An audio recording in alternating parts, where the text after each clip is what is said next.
Contra a cultura. O Evangelho clama pelo diferente. Fala, seus cristãos cansados, graça e paz a todos os santos da internet. Que alegria ter você aqui com a gente para mais um estudo da Palavra de Deus. Nós estamos na série sobre o livro do Êxodo e essa série, infelizmente, acho que eu posso falar infelizmente, está chegando ao fim. Eu digo infelizmente, né? Obviamente, porque tem sido um estudo fantástico aprender o livro do Êxodo. Eu tenho certeza que para quem está estudando desde o começo, para quem se propôs a ler o livro do Êxodo e tentar descobrir quem é esse Deus que entra numa aliança com o seu povo, esse Deus que é um Senhor sobre eles, mas diferente do outro Senhor que era o Faraó, é um Senhor de amor, de liberdade, de graça, de misericórdia, e aprender sobre esse relacionamento que acontece ali da libertação durante o deserto e passando, como a gente viu na semana passada, pelo episódio da primeira quebra de confiança ali pela parte do povo, né, de fazer ali um bezerro de ouro para poder adorar e tentar ali de fato controlar Deus, ou já fazer Deus caber dentro de um ambiente onde eles possam compreendê-lo, manipulá-lo. Tudo isso vai contra aquilo que Deus queria estabelecer como relacionamento com o povo, mas a gente está vendo como é que Deus está trabalhando ao mesmo tempo para poder consertar tudo isso. Né? Porque Deus ele já sabia desde o começo que o povo era um povo falho, que o povo era um povo rebelde, mas ao mesmo tempo o amor de Deus ele é muito maior do que tudo isso. E a gente vai vendo aqui, o interessante de ir vendo no Êxodo é como é que Deus ele vai relacionando-se com esse povo que é teimoso e ao mesmo tempo ele já vem com a solução para consertar aquele problema que ele já sabe que o povo vai criar. Mas agora, na lição dessa semana, a gente chega no capítulo 33 e 34 do Êxodo, já na retinha final novamente, né? E parece que Deus ele chegou no seu limite. E aí eu já vou apresentar aqui de novo o meu convidado, que não é mais convidado. Você não é mais convidado, não. Ixi, eu vou parar de vir então. Pelo contrário, eu vou parar de convidar porque não precisa mais convidar. Ah, entendi. Entendeu? Então você já Na outra semana eu fui já chamado um cristão cansado, então agora já faz parte já cansou de vez. Já sei de vez. Já, então, falou, ó, eu não vou mais convidar, você já sabe o dia e o horário que tem que gravar, você por favor compareça. Então tá bom então. Tá certo? Estarei comparecendo. Então, pra quem não conheceu ainda, tá chegando hoje, Leonide Primo. Isso aí, eu sei. Obrigado. Um privilégio, viu? Especialista em generalidades específicas. Isso, eu sei muito sobre nada. Exatamente, né? E como é que é o termo que eu usei pra mim, que eu tinha falado semana passada? Que eu sou um dos maiores especialistas do mundo em ser medíocre. Exatamente, olha que bonito. Então eu sou um especialista em mediocridade e você é um especialista em generalidades gerais. Sobre nada. Exatamente. O que a gente sabe é uma gota que a gente ignora é um oceano, né? Perfeito. Isaac Newton. Isaac Newton. Pode ser também. A gente atribui pra ele. Clarice Lispector. Isso. Mas é um privilégio estar com vocês, podendo abrir o texto e podendo discorrer sobre esse livro tão fantástico que é o livro do Êxodo. Perfeito. Pergunta retórica que eu acabei de fazer. Será que Deus finalmente ficou sem paciência? Será que finalmente, assim, ele falou, não, daqui não dá mais pra prosseguir, meu limite chegou no final, será que agora que a gente vai ver Deus dando um pontapé no traseiro desse povo? Vamos ter que ver, né? Porque será que esse Deus tem pavio curto ou será que não? Será que o nariz dele é tão grande assim? Como você diz, né? Pra quem acompanhou a série, né, viu a piada, Deus ele tem um narigão, né? Isso. Porque se você quer saber, você vai ter que voltar lá no início da temporada e assistir todos os episódios. Mas hoje também vai ter uma aparição dessa palavra também. A gente vai ver um pouco disso também. Então volta, veja também, mas sempre fica com a gente. Show de bola. Então olha só, a nossa caminhada com Deus, ela não pode ser um negócio estagnado. Deus, ele não tá interessado em... E quase nunca é, né? Porque a gente sempre cai e levanta, né? Então... Só que assim, ao mesmo tempo que a gente cai e levanta, esse cai e levanta, ele não pode ser... constante. Não é constante, mas ele não pode ser constantemente em cima da mesma imaturidade nossa. A gente tem que avançar, né? Então, tipo assim, a gente mesmo sabe que existe limite para quantas vezes a gente pode ser daquele jeito, né? É natural do ser humano isso. Tipo assim, tem aquela... É uma expressão mais em inglês, mas em português seria algo tipo assim, me engane minha vez... A culpa é minha. A culpa é minha. Tipo assim, me engane duas... Não, tipo assim, você me enganou uma vez, você não tem vergonha. Né? Sim. Tipo assim, você me enganou duas vezes, eu que não tenho, né? Porque, tipo assim, deixei você me enganar de novo, me enganou 3 vezes, tudo sem vergonha. Né? Enfim, a questão é, tipo assim, quantas vezes a gente vai repetir o mesmo erro especificamente, sem amadurecer, sem crescer. Se eu não estou amadurecendo naquilo, significa que eu estou estagnado e não é o meu desejo de fato progredir naquilo, né? Sim. Claro que a gente não está falando da graça de Deus, da misericórdia dele, né? Ele estabeleceu, como a gente viu nos 10 mandamentos, olha, eu faço justiça, né? Tipo, até 3, 4 gerações, mas eu estabeleço misericórdia até 1000 gerações. Perfeito. Aí você fala assim, não, quanto que é uma geração? Sei lá, 100 anos? 1000 vezes 100, tipo... Você que é de casa sabe fazer essa conta aí? 100 mil. Olha aí, viu? Tá certo? 1000 vezes 100, 100 mil, né?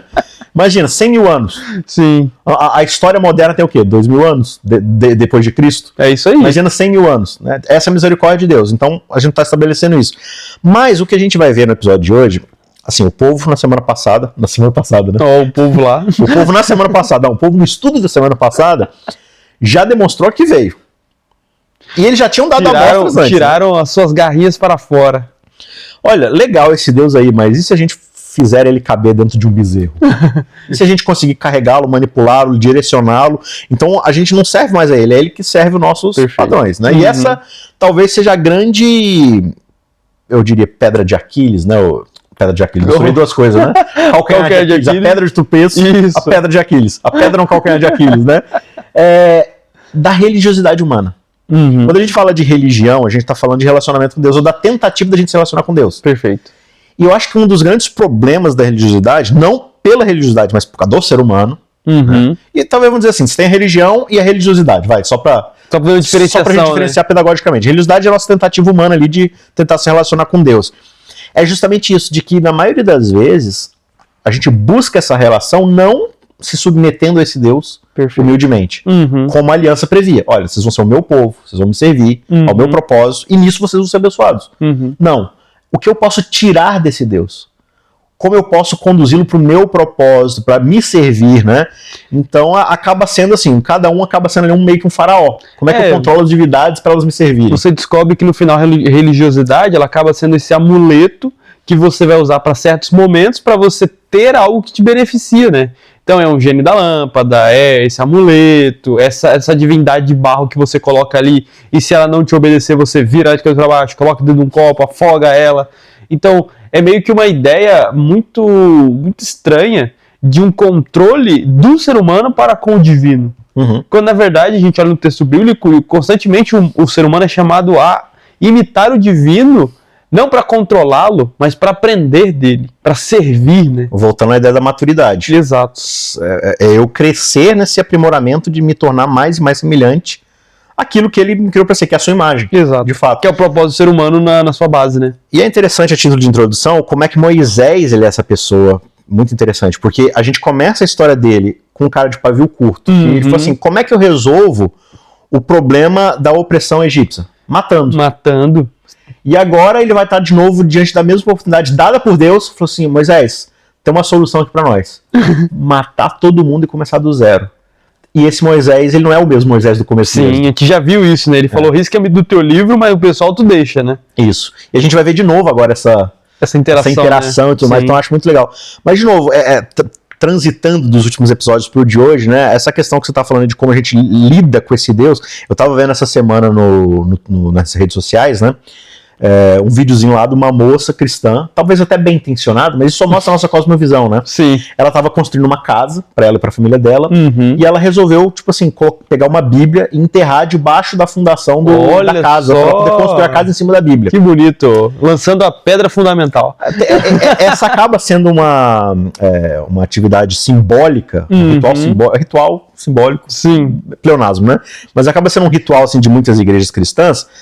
Porque, assim, de novo, é uma simbologia. Tipo assim, não, a gente quer construir isso sobre a palavra de Deus. Essa igreja deve ser algo voltado, né? Mas aí que tá. Isso é um valor absoluto. Ou seja, o ato de eu estar construindo a igreja em cima de uma Bíblia física é em si o valor da coisa?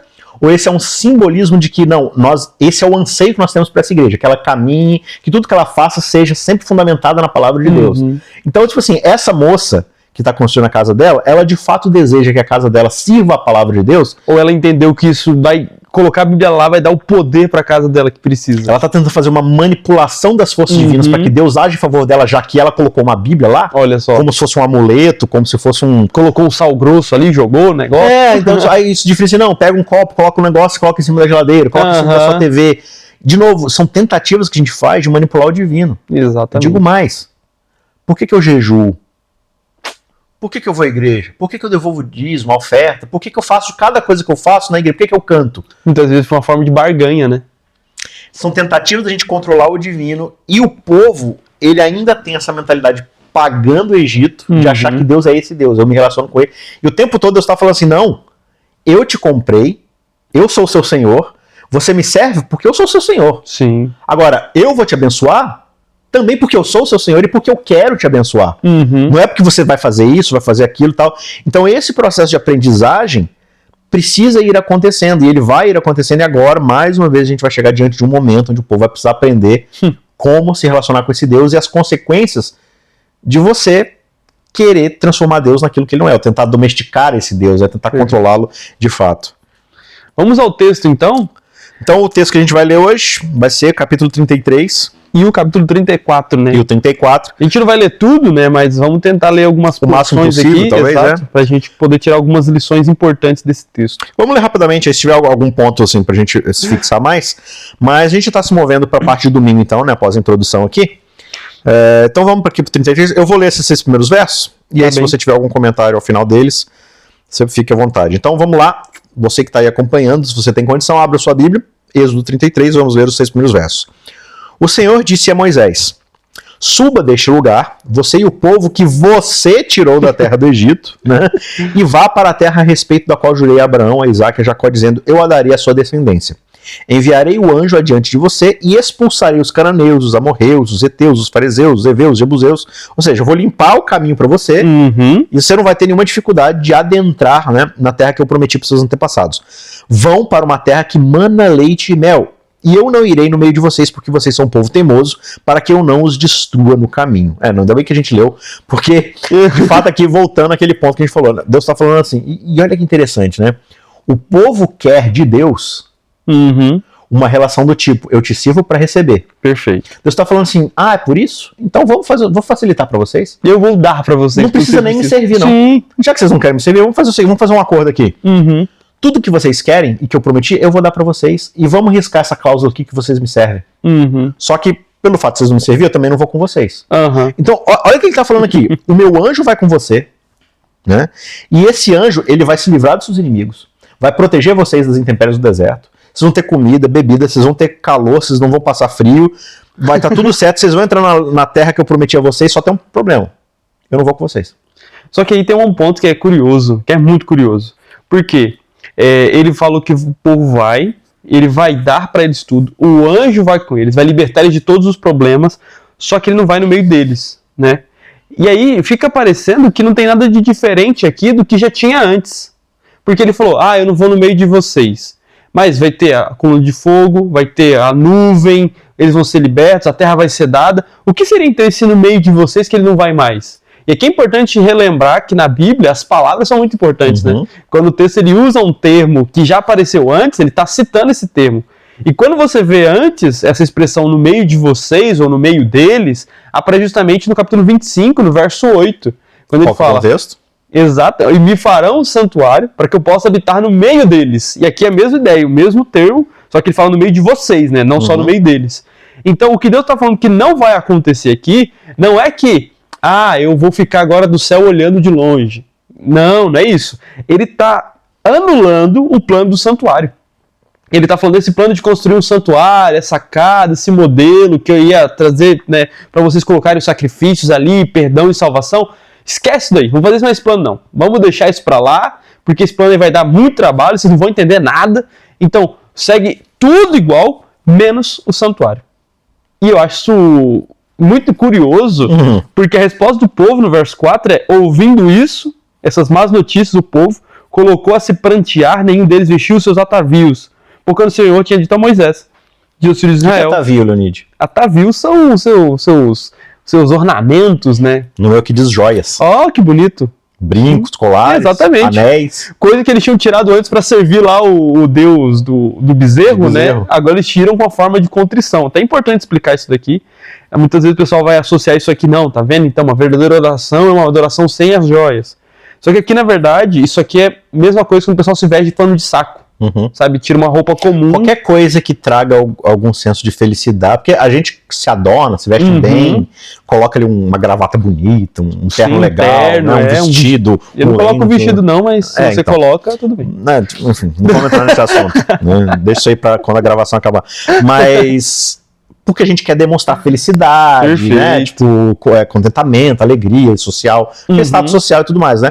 Então pro hebreu, que, de novo, o hebreu ele é muito literal nas coisas, né? Sim. Ele quer demonstrar, assim, veementemente, joga cinzas na cabeça. Até a palavra de compaixão e tal, é um negócio que vem do intestino, né? Aquela de coisa torcer, assim que né? Você sente mesmo, né? E ele quer demonstrar isso, então como é que ele faz? Ele vai se despedir de tudo aquilo que possa demonstrar qualquer grau de felicidade. Exato. Né? Tem até uma piada que meu pai costumava contar, aquelas piadas de pai, né, de tio, assim, né? Que ele fala de um cara que levou o cachorro pra tosar, e ele mandou fazer como é que chama quando você tirou a cauda? Você corta. Mas tem uma outra expressão, não é podar, mas enfim. E aí ele manda lá fazer isso no cachorro, só que ele tira todo o rabo. É uma piada, tá? Assim, não vamos... Cortou mesmo o rabo do cachorro? Tudo, tirou tudo, assim, não deixou aquele... Um pouquinho. Tirou tudo. De novo, é uma piada, não faz isso, é crueldade, porque você pode alejar o cachorro fazendo isso. Mas na piada, né, Aí ele chegou em casa, o pessoal perguntou assim, mas por que você não deixou só o cotozinho, assim, porque você tirou tudo? Eu falei assim, não, é que cachorro quando abana o rabo, ele demonstra felicidade. E a minha sogra tá vindo aí esse final de semana, e eu não quero nenhuma demonstração de felicidade. Então, nem um cachorro vai abanar o rabo aqui. Enfim, piada antiga, mas acho que pega um pouco do espírito da coisa, né? Sim. Mas, não, eu não quero demonstrar que eu tô feliz de forma alguma, então sem joia, sem vestido, sem absolutamente nada. Só que também, Leonide, eu acho que, voltando no ponto inicial aqui da abertura, essa questão da maturidade do crescimento.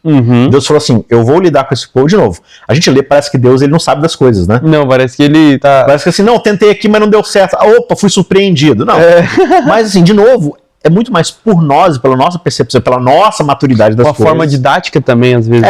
Eu vou mostrar pra... mas eu tô pronto, não tá? Tô pronto, não tá? Tá bom, vai lá e faz então, vamos ver se você tá pronto. Não, realmente não tava pronto, né? Então, tipo assim, não, eu vou dar o santuário para que vocês possam interagir comigo como Senhor de vocês e soberano. Show. Como é que o povo demonstra que ele não tá preparado, ele não está maduro o suficiente? A forma como eles fazem isso com o bezerro. Então, assim, como é que nós queremos essa relação com o divino? Não, volta lá, controlá-lo. E aí, qual que é o sinal que eles utilizam justamente para poder fazer esse bezerro? Não, vamos tirar tudo aqui, que também pode ser entendido como o quê? A nossa forma de demonstrar que nós estamos servindo ele. Vamos dar o que nosso ouro, o que a gente tem vamos dar tudo de melhor, pra comprar esse Deus, para fazê-lo e tudo mais. Então, tipo assim, como é que o povo quer se relacionar com esse Deus? Controlando ele. Perfeito. E Deus fala assim, eu não vou dar meu santuário para vocês, para vocês acharem que essa vai ser uma forma física de vocês irem comprar o meu favor. Então, tipo assim, não é para fazer sacrifício, mas é para você entender o custo do pecado, ou para você levar um cordeirinho, sacrificar e falar assim, Deus, eu quero um carro novo. Que é basicamente vai se tornar depois, né? Então, mas quando você chega em Isaías 1, essa é a relação que o povo então o povo não estava maduro? Nunca esteve. A gente tá maduro hoje em dia, como povo. Apodrece, mas não amadurece. Só que eu acho importante a gente frisar que o verso 4 aqui do capítulo 33, mas que ele fala essa questão das joias e tudo mais, esse verso não está postulando se é certo ou errado usar. Está descrevendo um sentimento do Exato. Eu não estou dizendo aqui que é certo ou errado usar. Não estou dizendo isso. Está dizendo que o texto não está falando disso. Eu estou falando que o texto não está dizendo disso. O que ele está dizendo é que o povo ficou tão triste que eles tiraram de si toda forma de, como você disse, cortaram o rabinho do cachorro, qualquer forma de alegria, eles se contristaram, voltaram-se para Deus, porque eles enxergaram nisso uma forma de Deus tirar um pouco do favor deles em relação a eles, né? Então, como assim? Deus iria no nosso meio e agora não vai mais? Isso é muito forte. Isso é muito forte. Não, e ele fala que, de novo, se você está falando pra gente que o que ele está dizendo é que o santuário não vai ser mais construído no meio dele, e aí ele diz assim, olha, porque se eu for com vocês, eu poderia destruí-los, ele está falando basicamente que o santuário vai ser a causa da morte de vocês. Exato. E que é de fato, né, um spoiler aí, mas muitas pessoas vão morrer no contexto do santuário ali. Mas isso é curioso, porque aparentemente nada do plano de Deus para o povo iria mudar. Deus não ia deixar de ser o Deus deles. Deus não ia deixar de estar com eles, abençoá-los, protegê-los, lutar por eles, e até se entristecer com eles. Só que ele está falando essa ideia de uma casa, de eu montar uma tenda com vocês, isso não vai dar certo. Não vai dar certo. E o povo, inclusive Moisés também, vai perceber nessa ausência do santuário um problema muito grande. Ele fala, nossa, não, a gente quer que Deus esteja com a gente na sua máxima potência que Ele pode dar. Não que esteja só uma parcela dele, não queremos só o anjo da presença indo com a gente quer o santuário indo com a gente quer tudo. Será que eles vão conseguir isso? Conseguir no texto. E é por isso que eles ficam tristes de fato, né? Porque eles falam assim, poxa, a gente achou que estava pronto, que estava abafando aqui, mas a gente até falou, tudo que o senhor falou a gente vai fazer, e na primeira alternativa não já fizeram outra coisa, né? Então é o jeito do povo falar assim, olha, realmente a gente não tá pronto, tudo mais, mas tem misericórdia de nós, o senhor não falou que era um Deus misericordioso, tudo mais, né? E aí eles tiram a sua joia diante do Monte Horebe. Horebe aqui é o Monte Sinai. Isso, né? O povo não saiu de lá. Exato. Tanto que Moisés vai montar uma tenda a partir do verso 7 até o 11 ali, em que ele vai montar uma tenda fora do acampamento para falar com Deus. E todo o povo vai ali e eles ficam à beira dessa tenda e vem uma coluna de nuvem, ela estaciona lá. E o texto fala ali no verso 11 que Deus falava com Moisés face a face, como qualquer um fala a seu amigo. E aí Moisés voltava. Então, você percebe que não foi de uma noite pro dia, né? Entre o capítulo 32 e o 33. Então, Deus lá perdoou o povo, beleza, a gente vai com vocês.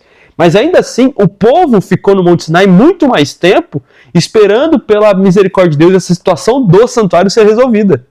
O povo fica lá esperando para ver se haveria de fato uma misericórdia. Deus vai falar, não, vamos voltar então, vamos fazer o plano certo, vamos todo mundo junto. Cara, você imagina, um arraial com milhões de pessoas.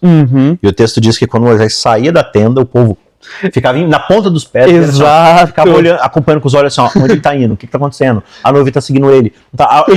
Ele entrou, todo mundo... Você imagina assim, aquele arraial inteiro, todo mundo, aquelas vozes assim, ó. Sabe aquela coisa assim? Mas eu vejo muito disso, porque, não sei se você já passou por isso, você fez alguma coisa errada, e aí, sei lá, sua mãe falou, vou falar com seu pai quando ele chegar. Aí você fica travado aqui, aí o seu pai chega, e seu coração tá ali, ó, batendo a mil, aí sua mãe e seu pai entram no quarto. Aí você fala, e agora? Sua vida está por um fio. Você fica naquele estado só esperando pro Exato. Veredito, né? E aí quando a sua mãe e seu pai saem do quarto, fala, agora vai vir a sentença. Então eu imagino que é mais ou menos isso. O povo pisou feio na bola. Agora quando Moisés entra nessa tenda, eles ficam, e agora? O que vai ser? O que eles vão decidir que vai acontecer com a gente?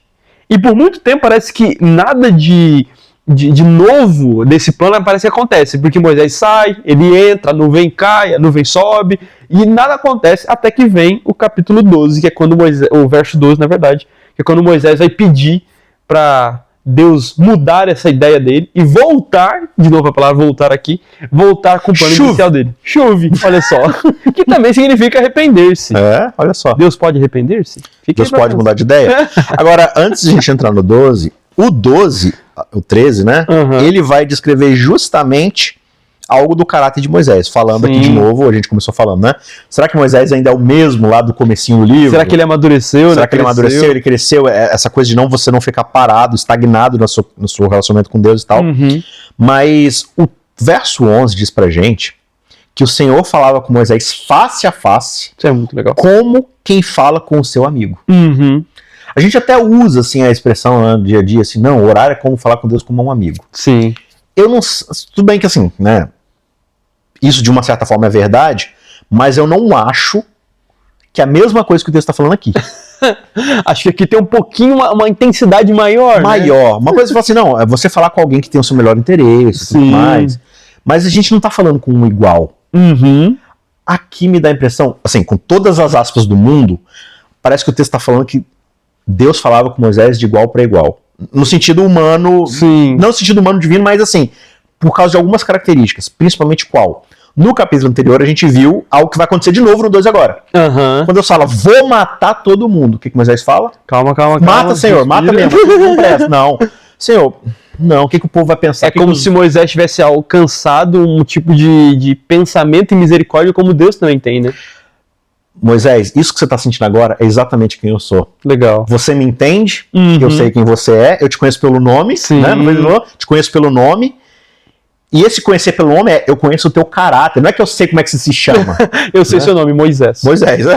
Mas você sabe. E um milhão de pessoas sabem, né? Não, eu sei quem você é, na sua essência. Por quê? Porque você sabe quem eu sou. E por isso eu posso te chamar de amigo. Eu posso me sentar com você e conversar, entre aspas, de novo, de igual para igual, no sentido de esse sentimento sacrificial. Isso me lembra, inclusive... Que é justamente... Qual que é todo o propósito do santuário? É mostrar quem Deus é sacrificialmente. Exatamente. E Moisés já sacou isso. O povo não. O povo ainda está nessa de... O que eu posso tirar de Deus? E também o medo de retribuição, né? Tipo, eu fiz errado, agora Deus vai me dar um castigo. Como é que eu compro o favor dele de novo? E a gente, até nem ia falar de mesmo, vamos lá, a gente também tem um pouco disso na gente, né? Muito forte. De que, tipo, só um pouco? A nossa, só um pouco. A nossa relação com Deus é causa e efeito, né? Eu já falei disso aqui, mandei bem, Deus vai me abençoar. Mandei mal, Deus vai me abençoar. E o povo tinha isso muito forte. Ah, a gente pisou na bola, agora vai vir um castigo tremendo sobre a gente. E de fato já veio um castigo ali, já teve pessoas sendo mortas, uma praga de Deus sendo derramada, mas eles não entenderam ainda a questão da misericórdia de Deus, né? E é uma questão que a gente também precisa desenvolver mais, né? E Moisés chegou nisso. Eu lembro quando Jesus fala para os discípulos, né? Queria dizer muito mais para vocês, mas vocês não podem suportar. Vocês estão preparados ainda? Vocês estão preparados. É como se Deus falasse o contrário para Moisés. Você tá pronto, meu filho, vamos conversar agora aqui, você já igual para igual. Meu propósito, já entendeu quem eu sou, você já entendeu o que eu quero pro povo. Então eu posso me sentar em você e conversar assim, quase como se fosse assim, conversar informalmente. Exato. Vamos trocar uma ideia mesmo sobre qual vai ser o plano aqui, tudo mais. Então eu vou te falar o que eu quero fazer, e aí você me dá tipo assim, parece que Moisés está corrigindo Deus, né? Mas na verdade não é isso. Mas não é isso, é que Deus está dando liberdade. Fala assim, Moisés, o ideal mesmo, o ideal não, né? Mas assim, se fosse pela lógica, era para mim destruir tudo. Eu falei, não, Deus, mas eu sei que não é isso que o Senhor quer. A gente comentou isso na semana passada, né? Mas muito do que Deus fala para Moisés sobre destruir o povo é para que o próprio Moisés crescesse nesse ponto, chegasse no mesmo patamar de Deus de misericórdia. Porque no começo Moisés entendia que a revolução se dava pelo derramamento de sangue. Exatamente. É pelo derramamento de sangue, mas não do seu inimigo.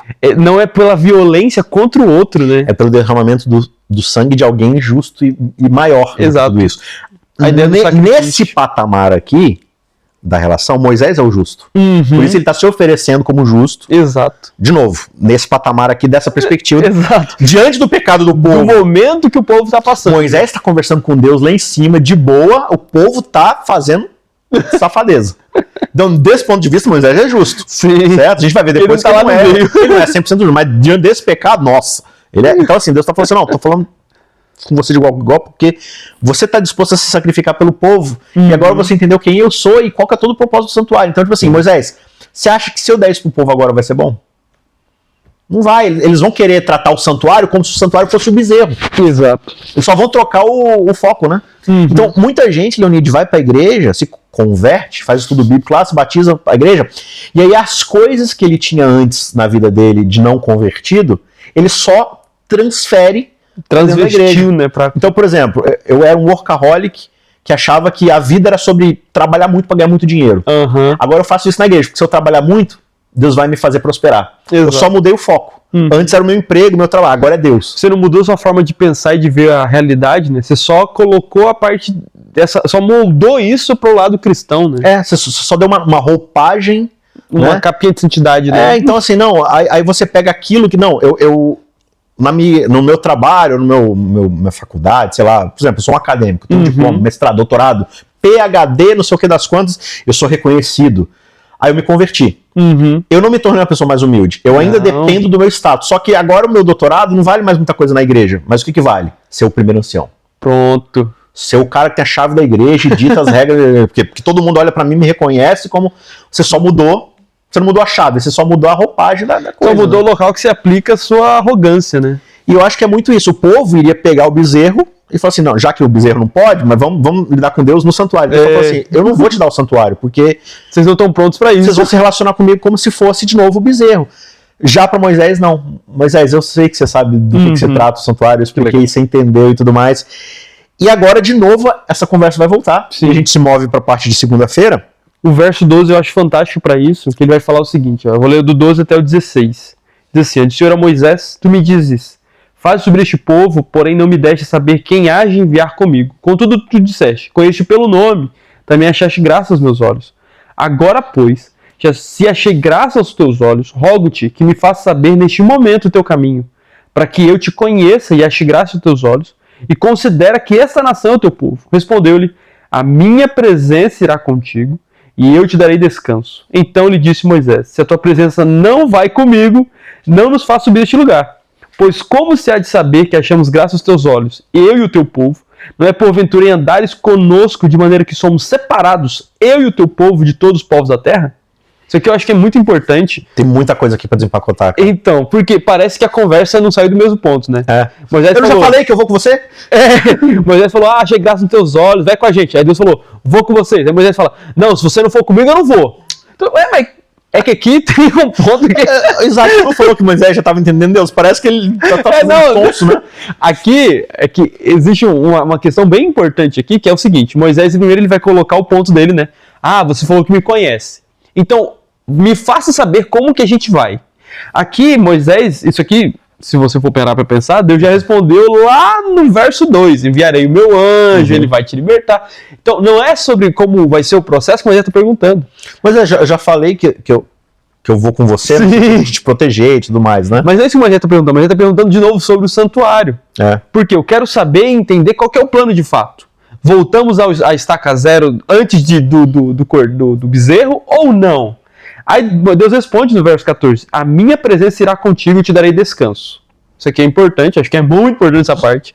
Porque às vezes quando a gente olha a palavra descanso, a gente no Pentateuco, nos vem a ideia de dormir. Ah não, Deus vai dar descanso a Moisés, então Moisés vai ficar tranquilo, vai ter descanso, vai ter paz. Não é isso. Existem vários termos de descanso no Pentateuco. Existem 3 bem importantes, que é o sábado, sábado de descanso. Shabat é um verbo, né? Exato, Shabat é um verbo, descansar. Existe o descanso para o santuário, que aí é o verbo nuar, que também é descansar, que vem do nome de Noé. Noé significa descanso. E tem outra coisa que vai ser dado descanso, que é a terra. Então você tem descanso no sábado, no santuário e na terra. E nenhum dos 3, esse descanso, ele tem a ver com você, sei lá, dormir ou ficar sem fazer nada. Esse descanso, na verdade, tem a ver com a própria presença de Deus. Tem a ver com você ter um relacionamento pessoal com Deus e tem a ver com você ter tranquilidade dos seus inimigos. Então, o Shabat, o sábado, ele vai dar um descanso de um relacionamento pessoal com Deus. O santuário dá um descanso, que é um descanso de perdão de pecados. Você é julgado favoravelmente por Deus. E a terra é um descanso de você ter paz em relação aos seus inimigos.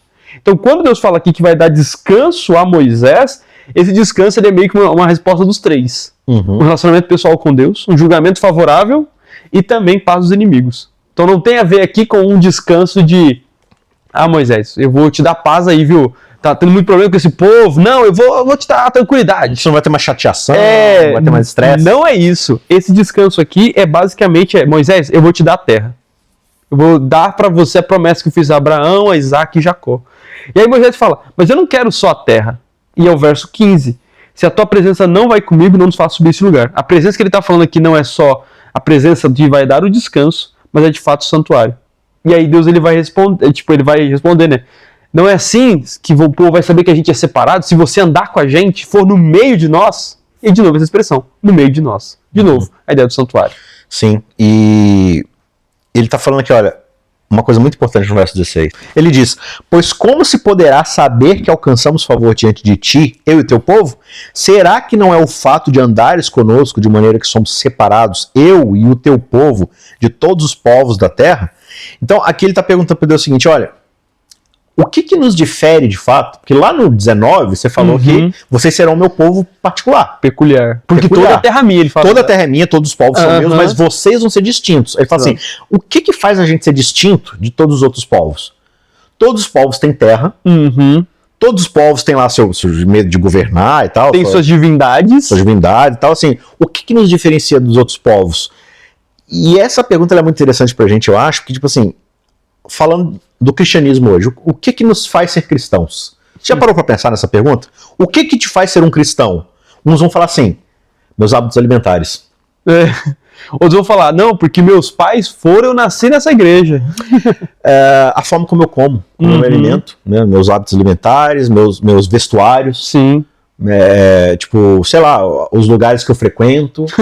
A gente tem coisas bem externas, né? Bem externas. Agora, por exemplo, é só o cristão que se alimenta bem? Todo cristão se alimenta bem? Não. Ou então, tipo assim, não, é só, por exemplo, não, o que diferencia um cristão? Não, o vestimento. Qual que é o vestimento do homem da igreja? Calça. Calça, terno e gravata. Boa. Sabe quem mais usa isso? Advogados, políticos, professores, sei lá, lugares de festas, sim, né? De uma gala, gala, casamento. Né? Então, tipo assim, a gente pode dizer que todo advogado é cristão porque ele usa terno e gravata, sabe? Então todo cristão é advogado. Então, a gente pode falar assim, político, assim, o sinal de santidade, de presença de Deus, é terno e gravata. Então todo político é santo. Sabe? Boa comparação. E falando em santidade, Leonide, tem um termo aqui que ele fala assim, ó, como vamos saber que somos separados?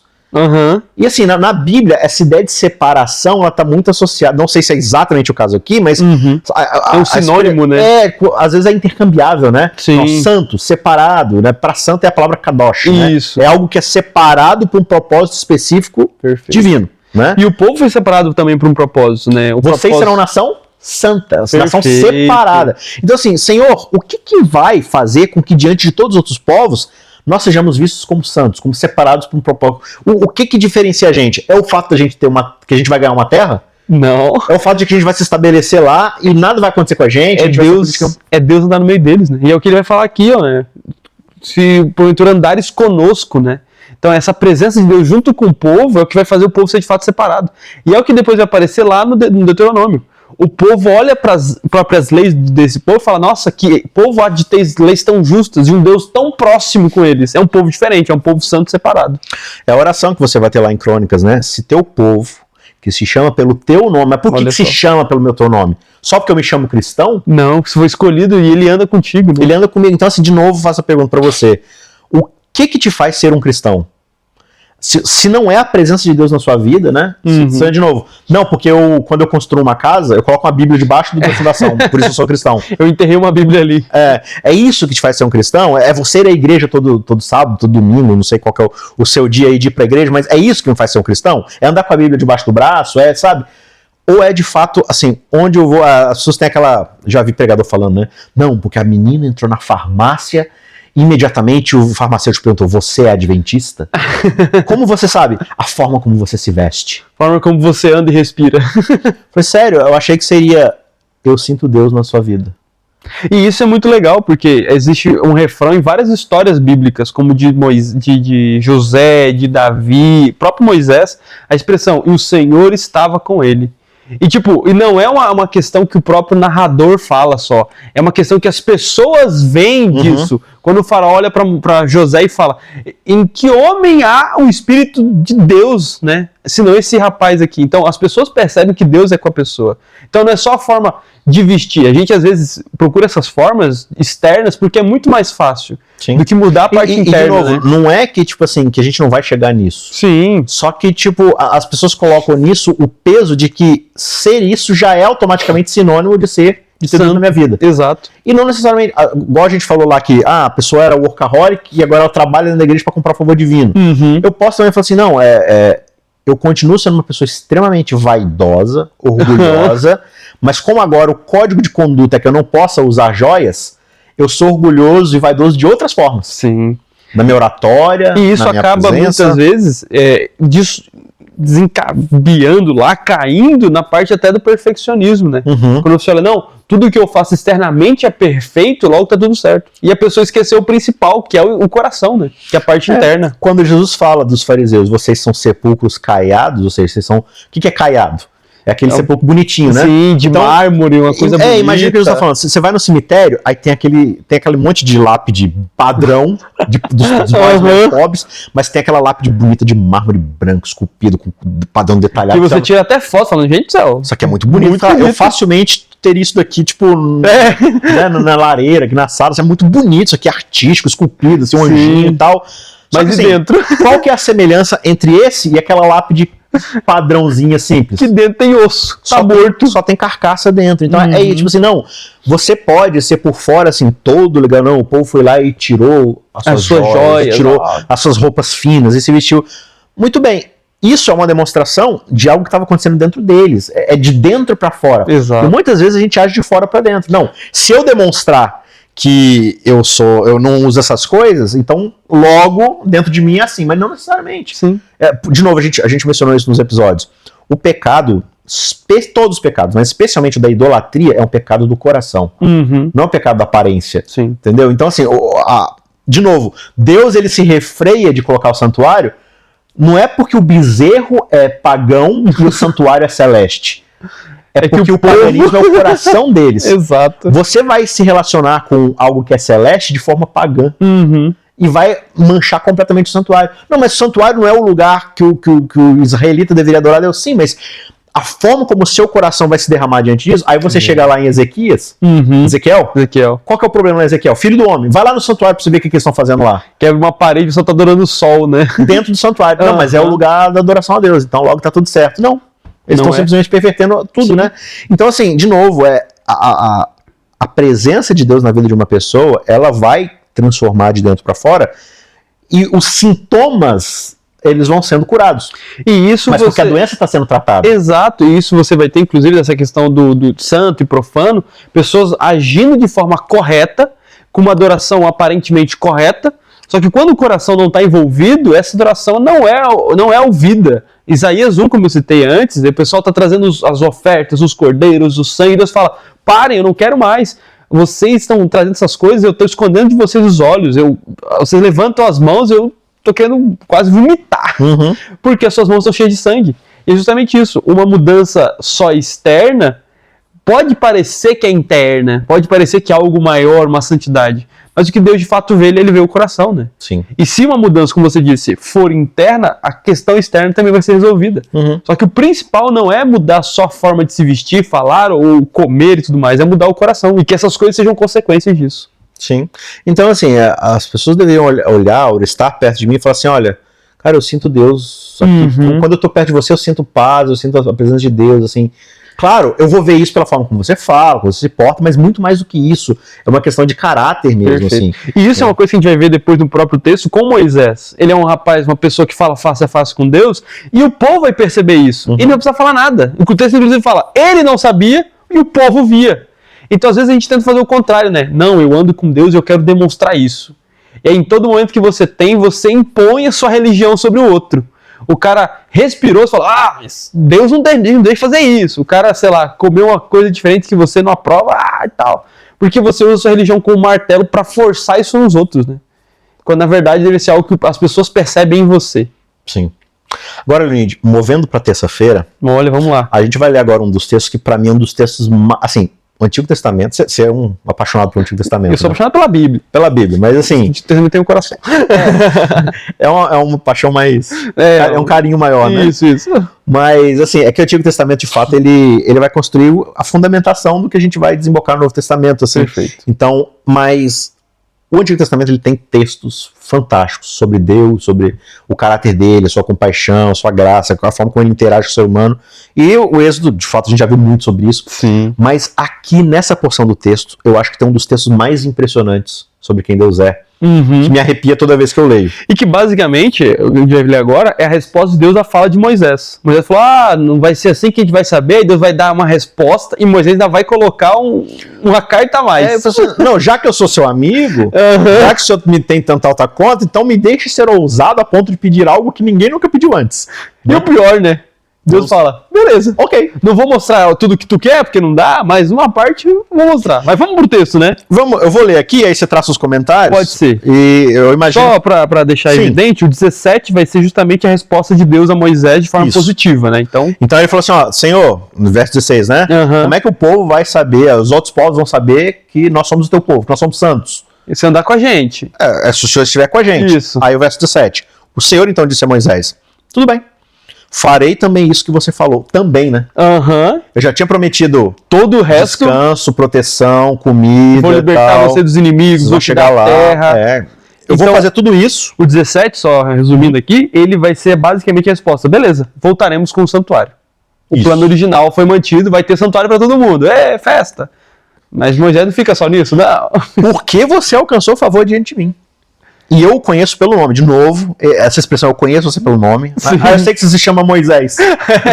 E é legal porque Moisés começou dizendo isso, né? Você falou, eu conheço pelo nome. Aí Deus fala, não, realmente, eu conheço pelo nome. Então, tamo junto. E aí ele falou assim, farei então isso diante de vocês e tudo mais. Ou seja, como você falou, né? Ponto aqui. Voltamos com o santuário. Exato. Que bom, Deus. Já aqui. Então Moisés disse, verso 18. Peço que me mostres a tua glória. Ele não queria nada, não, esse rapaz. Eu quero que você me mostre de fato, assim, quem você é. É tipo, você tem ali no verso anterior, Deus falando face a face. Mas agora Moisés é como se ele falasse, Deus, agora já tô falando com você face a face. Eu já tô pedindo as coisas, você tá me dando essas coisas que eu estou pedindo. Vamos fazer o seguinte, então, vamos tirar esse véu entre você e eu, me mostra de fato tudo que você é agora. E esse bicho não deve estar pensando bem, não porque, dá pra de novo, na cabeça, não. E é interessante como toda essa conversa ela gira em torno do santuário, né? Porque o santuário é uma forma de Deus se mostrar pro povo usando uma máscara. Exato. Como você falou, um véu. Né? Exato. E aí, qual que é esse véu? É a cortina do Santíssimo. Então, tipo assim, ó, minha glória tá aqui dentro e vai ter um véu em volta porque, né, de novo, no episódio anterior que a gente falou lá do santuário, né, lembrando lá do Éden, né? Sim. Os anjos, querubins, guardadores lá com a espada de fogo não entra mais aqui porque é a presença de Deus e tal. Mesma coisa que a glória de Deus tá, entre aspas, sendo revelada, não contida, mas sendo revelada ali dentro, então ninguém pode chegar porque nós somos pecadores e tudo mais. Mas você fala assim, beleza, mas mostra pra mim. Abre esse véu diante de mim, né? Então, me mostra a sua glória.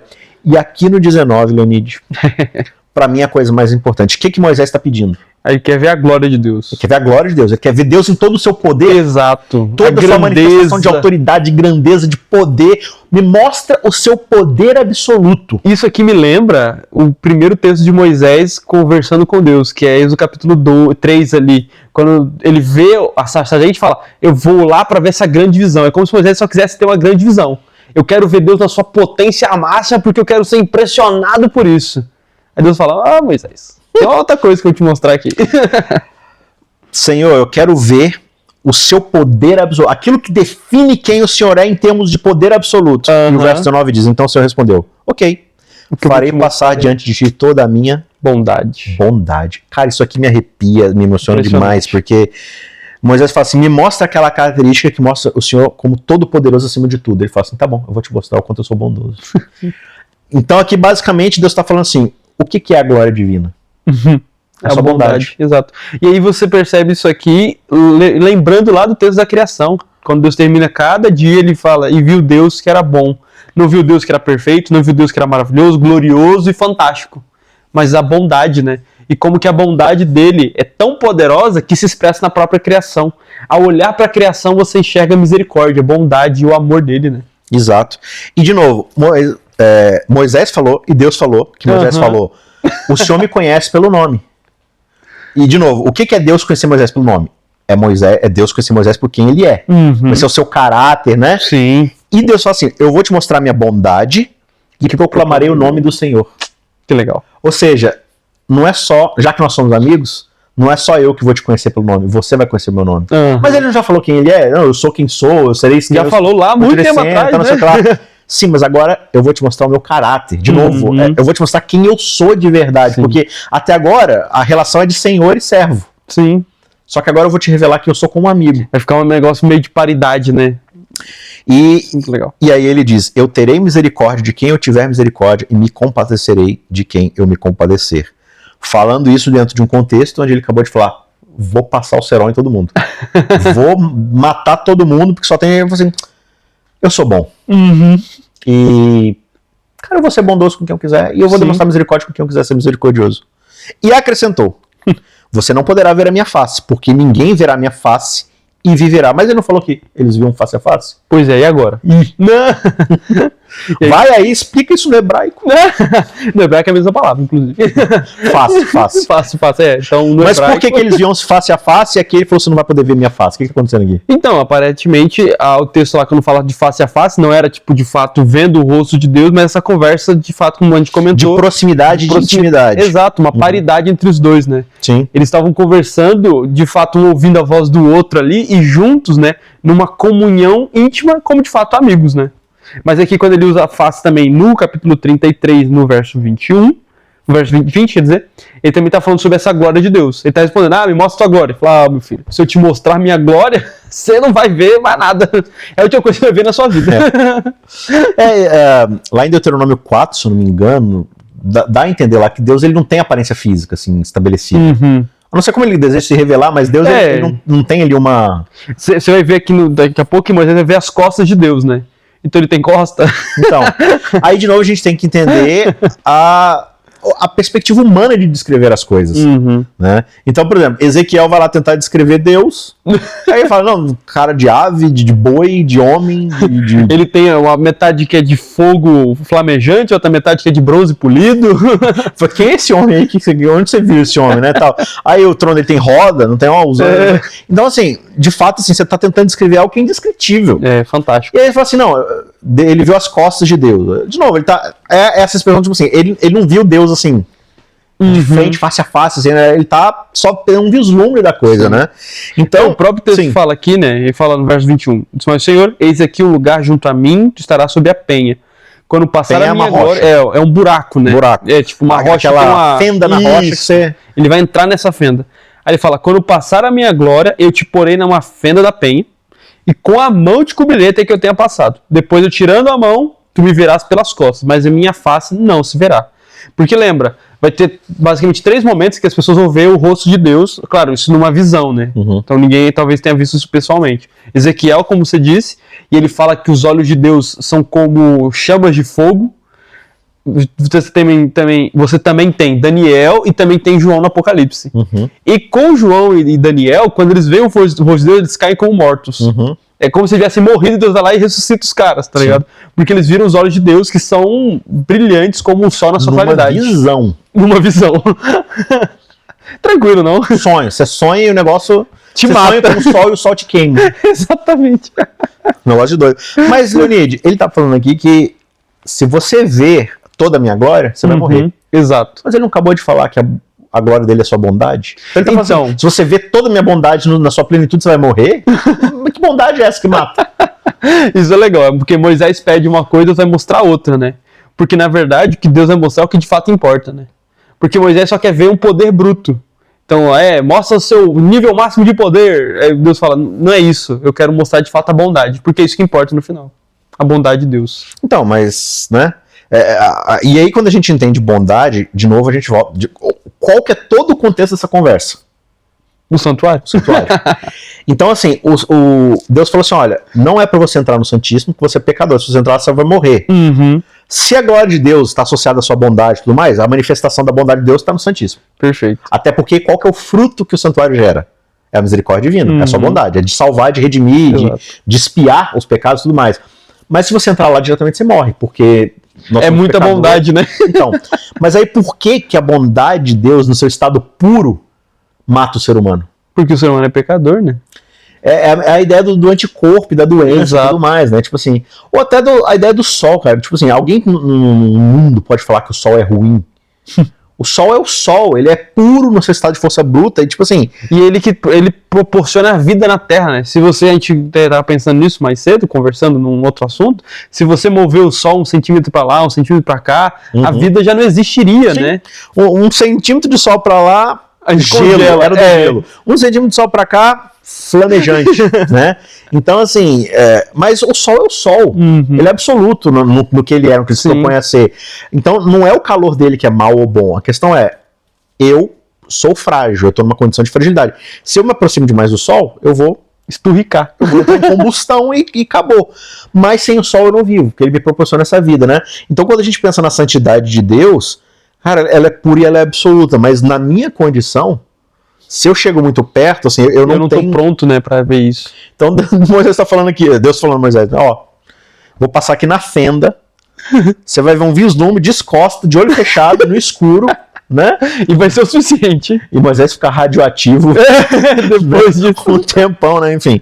Então, assim, cara, é muito bonito isso daqui. Deus, de fato, mostrando que eu acho que ele está mostrando a essência do que vai ser o santuário.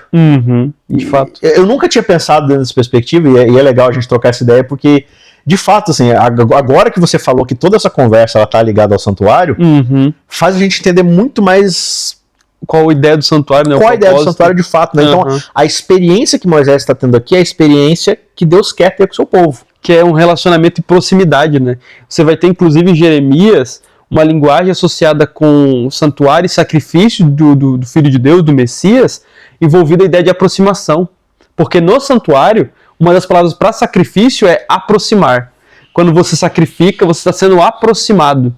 Então a ideia do santuário justamente é trazer proximidade entre o ser humano e Deus, através de um sacrifício. Não de um sacrifício de animais, mas um sacrifício de um ser que possa trazer essa proximidade.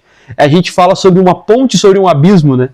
Então esse sacrifício, ele permite que uma ponte seja colocada, ou uma escada, usando uma linguagem aqui de Jacó, entre o céu e a terra.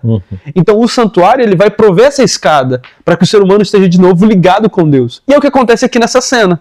Você tem misericórdia de Deus, você tem perdão sendo ofertado, e por fim você tem um ser humano na presença de Deus, vendo as costas de Deus. Proximidade, perdão e salvação. Perfeito. Acho que a gente pode ampliar um pouco essa conversa indo para o capítulo 34, né? Pode ser, vamos lá. Porque a conversa vai continuar. E agora vai acontecer de fato esse momento, né? Que agora tu tá descrevendo o que vai acontecer. No 34 vai acontecer o que ele tá dizendo que vai acontecer. Então vamos lá, verso 1.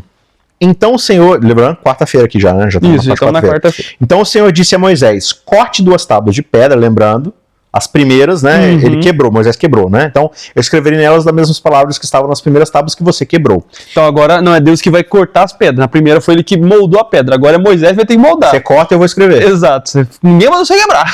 Você quebrou, agora molda. Agora o trabalho é teu também. E prepare-se para amanhã, para que você suba pela manhã o monte Sinai e se apresente ali diante de mim no alto do monte. Ninguém deverá subir com você, ninguém deverá aparecer em todo o monte, nem ainda ovelhas, nem gado, nem deve ser assentados diante dele. Então Moisés cortou 2 tábuas de pedra, como as primeiras, levantou-se de madrugada, subiu o monte Sinai, como o Senhor havia ordenado, levando na mão as 2 tábuas de pedra. O Senhor desceu na nuvem, esteve ali junto de Moisés e proclamou o nome do Senhor. Ele falou que, ó, eu vou te fazer saber o meu nome. O Senhor passou diante de Moisés e proclamou. Então, Deus basicamente vai falar seu nome para Moisés. Isso. E o nome dele agora... Eu acho muito legal porque a partir do verso 6, é Deus quem fala.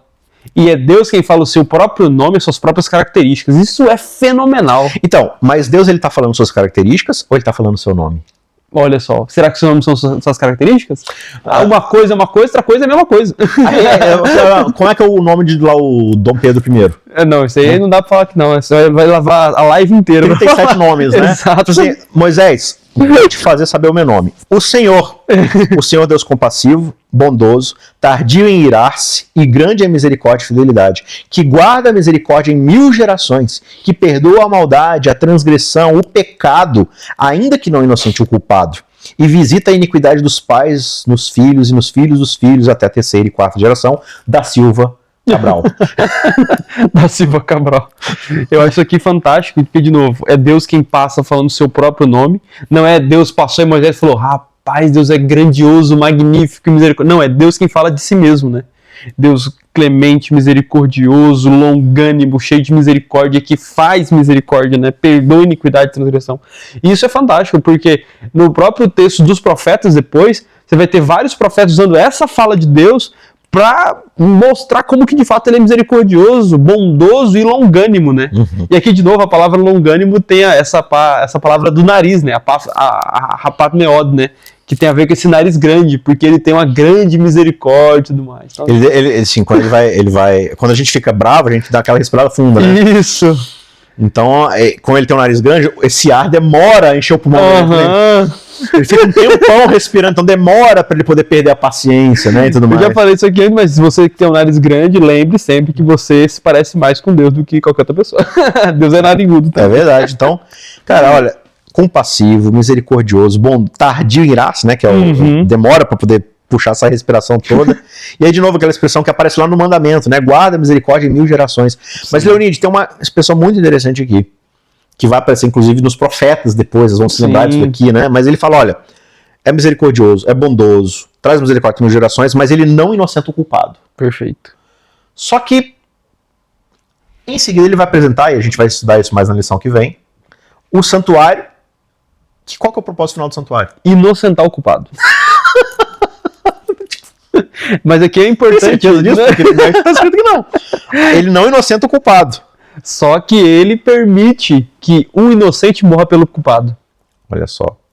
Então, isso aqui é importante, né? Porque a gente às vezes tem uma ideia meio branda com o que é pecado de fato. A gente faz as coisas, pede perdão, aí fala, tudo certo, tal. E a gente age como se isso fosse uma parada meio normal e simples de resolver.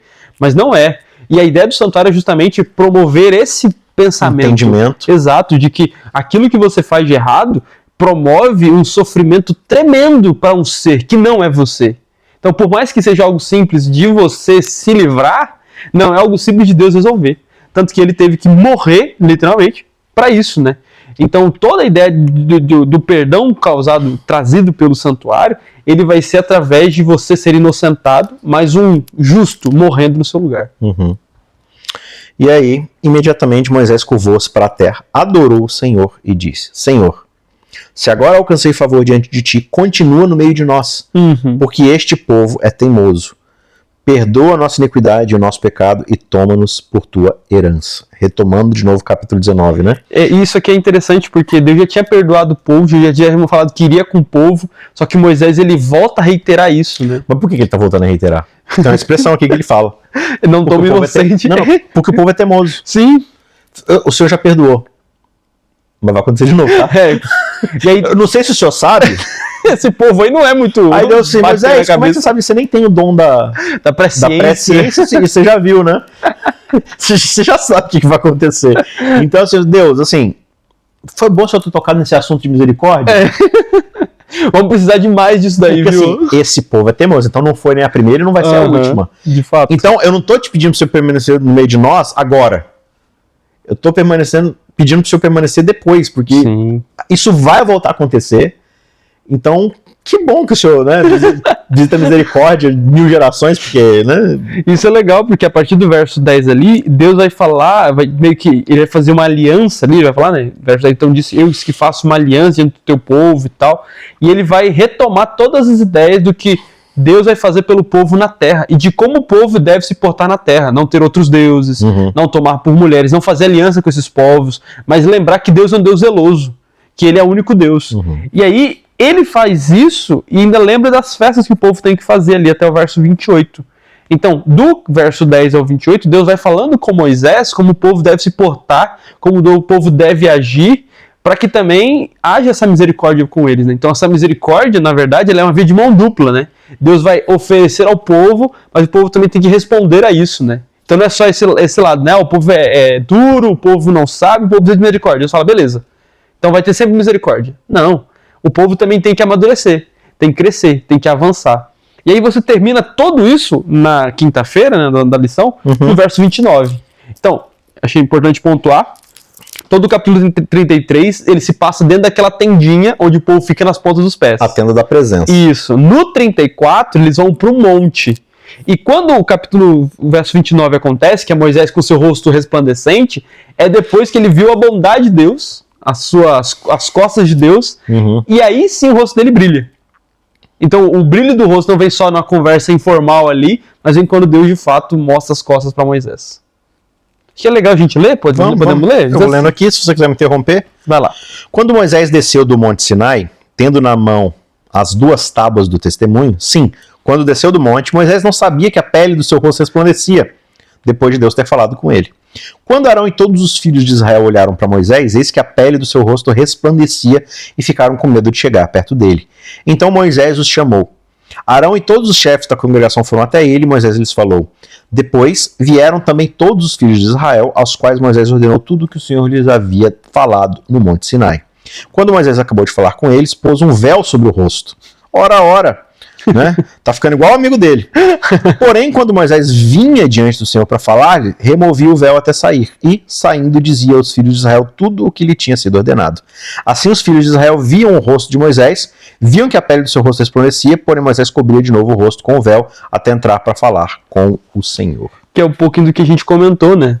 O povo sabia que o rosto dele brilhava porque ele esteve com Deus, mas ele mesmo não tinha noção disso. Então, às vezes, a gente tenta mudar essas partes. Natural. Era natural para ele. A gente tenta mudar essas partes externas, mas quando a gente, de fato, está na presença de Deus, as pessoas reconhecem isso. A gente não precisa falar, eu estive com Deus orando na madrugada. As pessoas vão perceber que você esteve com Deus. Sim. É muito interessante você perceber como é que Moisés ele está se tornando aqui. Eu ia falar entre aspas, mas não. Não. Vou tirar minhas aspas. Moisés está se tornando a imagem de Deus. Parece que tudo que você vê em Deus, você está vendo sendo emulado em Moisés. Sim. Né? Ele conhece pelo nome ou nome? Seu nome, vou te falar meu nome. Não, a sua bondade, não, você, Moisés, é sacrificial, igual eu aqui e tal, não sei o que lá. E agora, essa glória que brilha de Deus, assim, que é chocante, agora Moisés está... Tem que ter um véu pra separar, né? Senão o pessoal não consegue ver. Então Deus se relaciona com Moisés usando um véu. Uhum. E agora Moisés precisa usar um véu para se relacionar com o povo. Olha que legal. Tão igual que ele tá a Deus. Uhum. Né? Então acho que essa transformação é muito bonita e esse amadurecimento de Moisés ele é muito interessante. E eu acho que deve ser, tipo assim, o nosso anseio, né? De estar tanto na presença de Deus, Sim. que aí vai ser impossível você esconder isso. E pra gente hoje a sociedade é muito fácil de esconder isso, né? Ah, não, é muito fácil. É o agente secreto de Deus. 007º, né? Isso. 7º dia e tudo mais. Enfim, e o povo tá agora começando a se preparar para a ideia do santuário. Uhum. Então parece que Deus ele finalmente mudou de ideia. Parece, né? Que essa ideia de mudar de ideia, tipo, você percebe quanto Deus ele queria que Moisés estivesse nessa mesma pegada que ele, né? Sim. Então parece que todo esse processo do capítulo 33 e 34 é, na verdade, mais uma tentativa de falar, Moisés, vou te fazer você subir mais um degrau aqui, pra gente estar no mesmo patamar aqui de misericórdia, de perdão, de amor. Claro que no mesmo patamar de poder e ser não tem como, né? Mas nessa ideia de bondade, a gente tá junto aqui. Então, muito que Deus fala pra Moisés, é na verdade uma tentativa de que Moisés compreendesse de fato qual que é o plano divino de Deus. Sim. Né? Então esse mudar de ideia, na verdade, minha ideia sempre foi o santuário. Uhum. Isso não mudou. Né? O santuário ele é algo que perpeia a própria existência do universo. Exato. Né? E isso não mudou. Só que eu estava sendo pedagógico aqui com você e, portanto, com o povo. Né?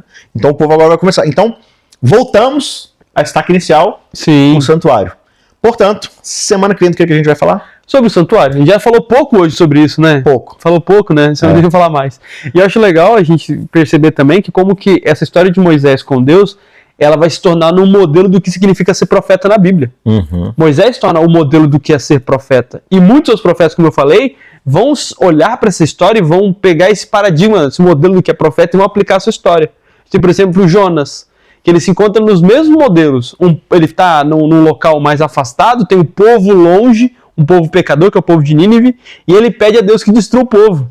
Então, em vez de agir com misericórdia, perdão e salvação, ele pede destruição para o povo. Sim. E ainda acusa Deus de ser misericordioso. Demais, bondoso, compassivo. Exatamente. Ele fala assim, eu não queria vir porque eu sabia que o Senhor... Aí ele cita...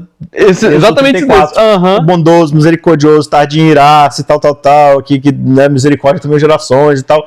Por isso eu não queria vir aqui pregar. E o que isso é importante? A gente pode olhar para a história de Moisés e perceber a misericórdia de Deus, mas achar que essa misericórdia ela é muito boa só pra gente. Uhum. E não estender essa misericórdia para os outros.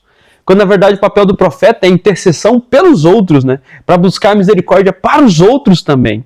Então que a gente esteja na presença de Deus, que a gente seja moldado por isso, não para pedir destruição para as pessoas, mas para pedir misericórdia, perdão e salvação para aqueles que estão longe de nós.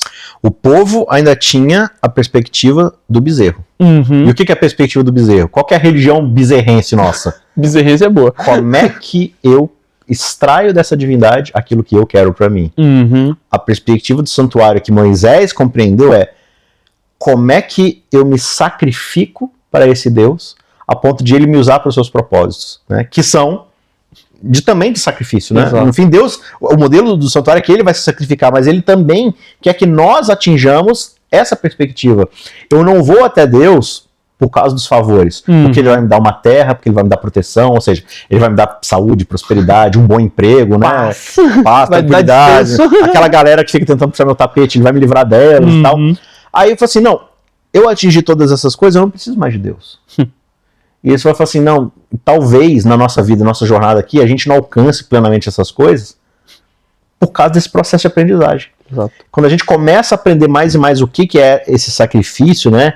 E aí o Novo Testamento, ele vai começar a falar o seguinte, olha, vocês são sacrifícios, mas vocês não são o sacrifício que Jesus era o sacrifício. Jesus era o sacrifício expiatório. Uhum. Vocês são um sacrifício de louvor. Exato. Por causa daquilo que Deus faz na nossa vida, por causa do sacrifício que ele fez, nós como imitadores dele, assim como Moisés foi, nós também nos sacrificamos. Mas para quê?